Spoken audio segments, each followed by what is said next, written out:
Move over, Expedition 33, there's a new king in town. Well, not new.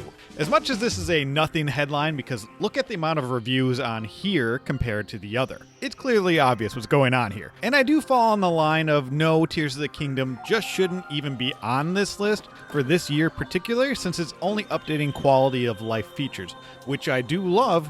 Been playing a bit too much of it since it came out, but I do love that people are either going to be re-experiencing this game again, or there's going to be brand new people playing this game. I think about this comment for a trailer on YouTube. I'm about to get lost in this again now that there's a Switch 2 version and a second save file. And I'm right there with you. But I do believe this is a good time to point out a few things. No matter how many times it pops up, Tears of the Kingdom is not a 0 out of 10 like this. And there's part of me that wants to agree with that review, but this goes into my second point. Don't trust user reviews on Metacritic. Rewind to that previous statement. Seriously, 0 out of 10? Absolutely not, for the reasons they are stating. Now, I haven't played Expedition 33. I have no idea if it's better than Tears of the Kingdom, but I have my physical copy right here that I will get to eventually. It needs to hit a high bar for me to think it's going to be better than Tears of the Kingdom, but I'm excited to find that out, hopefully before the end of the year. Here's another comment I want to point out on the new Switch 2 version of Tears of the Kingdom for 2025. They give it a 1 out of 10. We're going to look past the score and just go with what they're saying. This game is good. Oh yeah, good, awesome. A good game should not be a 1 out of 10, just so you know. But why rebuy it with just simple graphics update that you can't tell the difference in most of the time? I think a lot of people will pay money just for a remaster for a game, whether you're getting quality of life features or you're just getting a better frame rate. I can think of Bloodborne.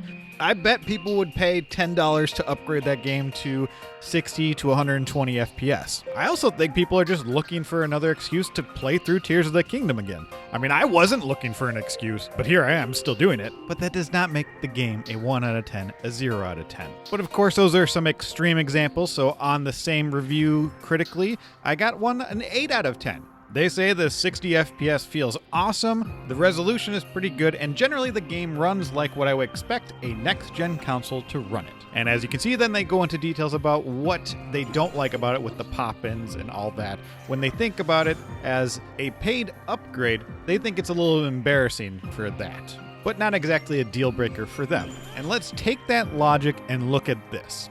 Not quite sure what clicked now, but I'm very much enjoying Tears of the Kingdom a lot more than I did in 2023. My only guess is that performance is actually good now.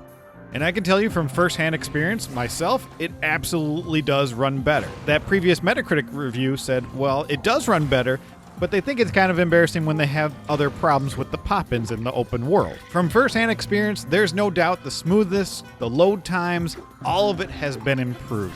Though this is coming from somebody who thought the original game was absolutely beautiful, and it captivated me to make a lot of videos.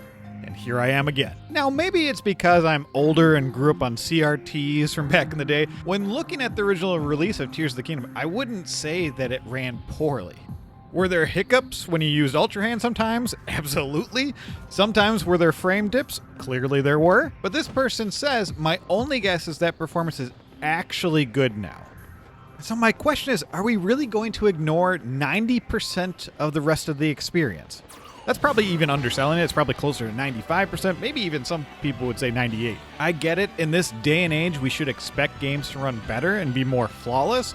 But does this also mean that these ambitious open world games should be perfect? I mean, some people consider Red Dead Redemption 2 to be one of the best games ever made, and one of the best open world games with its crazy realism. So should we dock points if you experience any of these glitches? Now, I would personally find that a bit silly, but is Bloodborne unplayable because it's 30 FPS? A lot of people consider that to be the pinnacle of the Soulsborne type games. Is it unplayable because it doesn't keep a consistent frame rate? I don't know about you, but it can be annoying if a game doesn't run well and is borderline unplayable. But there was nothing in Tears of the Kingdom that was screaming to me, man, this sucks to play because of X, Y, and Z. One of those previous reviews we looked at talked about poppin'. Poppin' really doesn't bother me personally, so if it does for somebody else, I can see why that would be a thing. But does that make the game unplayable? I don't think so. Could Tears of the Kingdom be underwhelming because some people think it's DLC or it's a bad follow-up to Breath of the Wild in a sequel sense? well, you can watch these videos, if you want any more of that. You're valid to have all those reasons, and this person is valid that they think the game is more playable now because it runs better. None of those reasonings make this game a 0 or 1 or 2 out of 10. Moving that aside, I know you're not going to want to say that Bloodborne should be a 7, 6, 5 out of 10 because it doesn't keep a stable frame rate. I don't look back at the 128 hours I invested in that game as a waste because, well, it didn't run flawlessly. And I've seen some frame rate issues on PC for Expedition 33, so can we trust these user reviews, that 9.7? I don't know. I was too busy having a grand old time in Bloodborne, just like I was in Tears of the Kingdom. I may at one point, with Bloodborne or Tears of the Kingdom, thought that, oh, well, that's stuttering a little bit, it's not running the best. Would I say overall those games were not running well? Absolutely not. I honestly feel like people need more experience with actually bad games. We're getting so many stellar releases year after year that I'm thinking we're almost getting spoiled. Even if you look back at Breath of the Wild as a whole and that crazy frame drops in that one specific spot on the original Switch release, should it tank the review scores because of that one technical hiccup? There are plenty more in that game. It's an open world game with physics and crazy glitches and all that jazz. But would you consider that game unplayable? Because if Tears of the Kingdom was also unplayable in 2023, Breath of the Wild was definitely unplayable in 2017. And honestly, I don't want to live in a world where the only benchmark for a good game is whether or not it performs smoothly and looks nice. I would have to throw out most of my entire collection because of loading times, frame dips, glitches. I mean, come on. I do hope if you're playing Tears of the Kingdom for the first time on Switch 2, you're having a wonderful time. But I also know from someone who invested a decent chunk of time into Breath of the Wild and Tears of the Kingdom on the original Switch, they were not unplayable. I got to the end in both, and what a glorious thing to experience.